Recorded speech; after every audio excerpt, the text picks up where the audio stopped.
চোখের পানি ছেড়ে সন্তানকে জানাজা পড়ায়, আলেম সন্তান চোখের পানি ছেড়ে মাতা পিতাকে কবরে দাফন করে, আলেম সন্তান মা বাপকে দাফন করে, চোখ দিয়ে পানি ঝরনার মতো ফেলে, বুক বসাইয়া পানি ফেলে আল্লাহর কাছে দোয়া করতে থাকে, রব্বুল আলামিন মাকে আপনার কোলে রেখে গেলাম, বাবাকে আপনার কোলে রেখে গেলাম, মেহেরবানি করে আব্বা আম্মাকে মাফ করে দেন।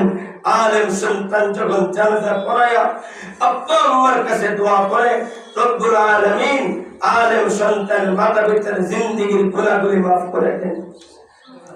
সম্মানিত মা বোনেরা, আমি কথা শেষ দিকে আসছি। এজন্য সন্তানের অনেকগুলি পাওনা আছে, এর মধ্যে অন্যতম পাওনা হলো দ্বীন শিক্ষা দেওয়া। আপনার ছেলেকে ডাক্তার বানান, নিষেধ করবো না। ইঞ্জিনিয়ার বানান, নিষেধ করবো না। ব্যারিস্টার বানান, নিষেধ করবো না। কিন্তু বাল্যকালে দুনিয়ার প্রত্যেকটি মাতা পিতার উপরে আল্লাহর পক্ষ থেকে দায়িত্ব, সন্তানকে দ্বীন শিক্ষা দাও, সন্তানকে ইসলাম শিক্ষা দাও। এর জ্বলন্ত দলিল হলো এক হাদিসে রাসূলুল্লাহ সাল্লাল্লাহু আলাইহি ওয়াসাল্লাম ঘোষণা করেন, মুরু সিবিয়ানাকুম ইযা বালাগু সাবআ সিনিন, তোমাদের ছেলে মেয়ের বয়স যখন 7 বছর হয় নামাজ পড়তে আদেশ করো। মা বোনেরা, রমজান চলতেছে, আমি আসতেছি সেদিকে। নবী বলেন 7 বছর বয়সে ছেলে মেয়েদেরকে নামাজ পড়তে আদেশ করো। তার মানে 7 বছর বয়সে নবীজি সন্তানকে নামাজ শিক্ষা দিতে বলেন নাই, নামাজ শিখাইতে বলেন নাই, নামাজ পড়তে বলছেন। 7 বছর হলো ছেলে মেয়েকে বলেন, মা বাবা জোহর ওয়াক্ত হয়েছে, জোহর নামাজ পড়ো। আসর ওয়াক্ত হয়েছে, আসর নামাজ পড়ো। মাগরিবের ওয়াক্ত হয়েছে, মাগরিবের নামাজ পড়ো। এশার ওয়াক্ত হয়েছে, এশার নামাজ পড়ো। এবার প্রশ্ন আসে, 7 বছর ছেলেকে নামাজ পড়তে বলছে, এই ছেলে নামাজ কেমনে পড়বে? নামাজ শিখতে হবে না? নামাজের 14টি ফরজ শিখতে হবে, নামাজের 14টি ওয়াজিব শিখতে হবে, নামাজের 51টা সুন্নাত শিখতে হবে। নামাজ পড়ার জন্য কমপক্ষে 4 থেকে 5টা সূরা শিখতে হবে। নামাজ পড়ার জন্য সালাহ শিখতে হবে। নামাজ পড়ার জন্য তাসবিহ শিখতে হবে। নামাজ পড়ার জন্য তাশাহুদ শিখতে হবে। নামাজ পড়ার জন্য দুরূদ শরীফ শিখতে হবে, দোয়া কুনুত শিখতে হবে। এগুলি কবে শিখবে? আল্লাহু আকবার। এই যে মাদ্রাসাগুলি আপনাদেরকে কত বড় নিয়ামত দিচ্ছেন, মা বোনেরা, খবর নাই। উলামায়ে কেরাম লেখছেন, দুনিয়ার প্রত্যেকটা মাতা পিতার নিকট সন্তানের অন্যতম পাওনা হলো 7 বছর হওয়ার আগেই সন্তানকে নামাজ পড়ার মতো ইলম শিক্ষা দেওয়া। কত বছর আগে? 7 বছর আগে। আলহামদুলিল্লাহ, আমাদের এই মাদ্রাসা সারা বাংলাদেশের সমস্ত নুরানি মাদ্রাসা এই মা বাবার মাতা পিতার দায়িত্ব তারা পালন করে 7 বছরের মধ্যে প্রত্যেকটা বাচ্চাকে নামাজ পড়ার মতো যোগ্যতা তাদেরকে সৃষ্টি করে দেন। এই জন্য আমাদের মাদ্রাসা 6-7 বছর বাচ্চারা নামাজ ছাড়ে না। স্কুল কলেজের ছেলেরা 15-20 বছর বয়সে নামাজ পড়ে না। এই জন্য মা বোনেরা, আপনার সন্তানের আপনার প্রতি দায়িত্ব ছিল 7 বছর আগে। 7 বছর আগে আপনার সন্তানকে নামাজি বানানো, আপনি পারেন নাই। আপনার উস্তাদ আপনার সন্তানকে 7 বছর বয়সে নামাজি বানাইল। এর বিনিময়ে যদি আপনি উস্তাদকে নিজের শরীরের চামড়া দিয়ে যদি জুতা বানিয়ে দেন, খোদার কসম উস্তাদের হক আদায় হবে না। আল্লাহ আপনাকে আমাকে সকলকে সহিহ বুঝ দান করুন। এবং রাসূল বলে, যখন 10 বছর হয় নামাজ না পড়লে ফাযরিবুহুম ইযা বালাগু 10 সিনিন, তোমাদের ছেলে মেয়ের বয়স যখন 10 বছর হবে নামাজ না পড়লে তাকে শাস্তি দাও, শাসন করো।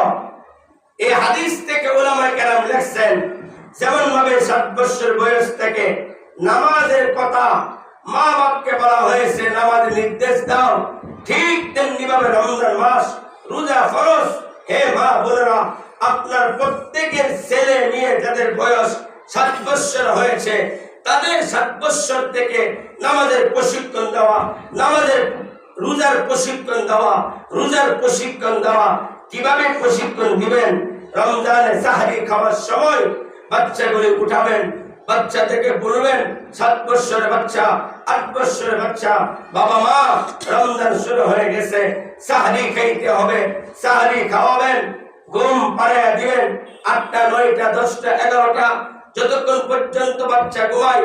ঘুম থেকে উঠার পরে আপনি খেয়াল করবেন বাচ্চা খাবার চাই কিনা।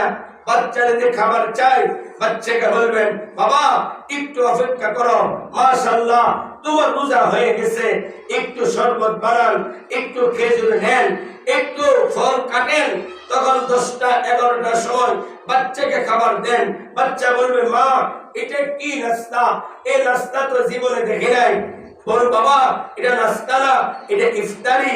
মাশাআল্লাহ তোমার ইফতারি হয়ে গেছে, তোমার রোজা হয়ে গেছে।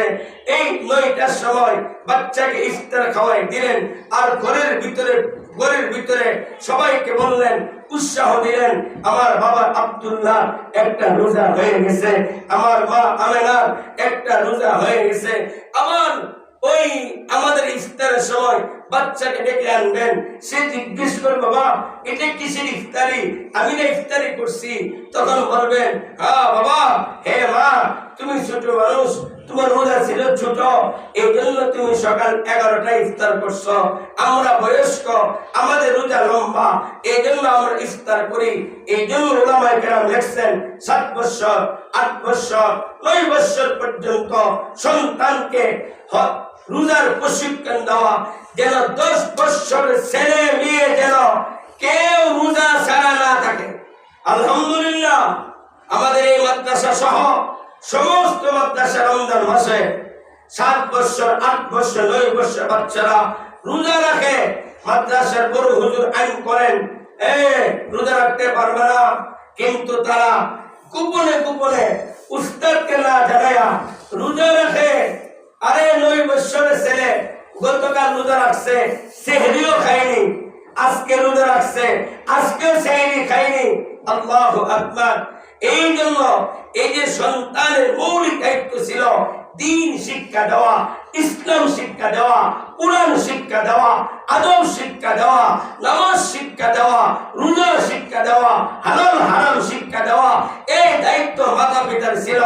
এই দায়িত্বগুলি আমাদের কওমি মাদ্রাস উস্তাদগণ নিজে খায়া না খায়া বাড়িঘর ছেড়ে দিয়ে, পরিবার পরিজন ছেড়ে দিয়ে, মা বাপ ছেড়ে দিয়ে মাসের পর মাস কষ্ট করে সে দায়িত্ব পালন করতেছে। এই জন্য মা বোনেরা, আপনার কি দায়িত্ব নাই? আপনি মাসে বেতন দেন, এর দ্বারা কি মাদ্রাসা চলে? রমজান মাসে ইফতার, রাসূল বলে যে ব্যক্তি কোন রোজাদারকে ইফতার করাবে আল্লাহ তাকে 3টি পুরস্কার দিবেন। একজন রোজাদারকে ইফতার করাইলে আল্লাহ তাকে 3টি পুরস্কার দিবেন। 1 নম্বর পুরস্কার হলো আল্লাহ তার জিন্দেগি গুনাহগুলি মাফ করে দিবেন।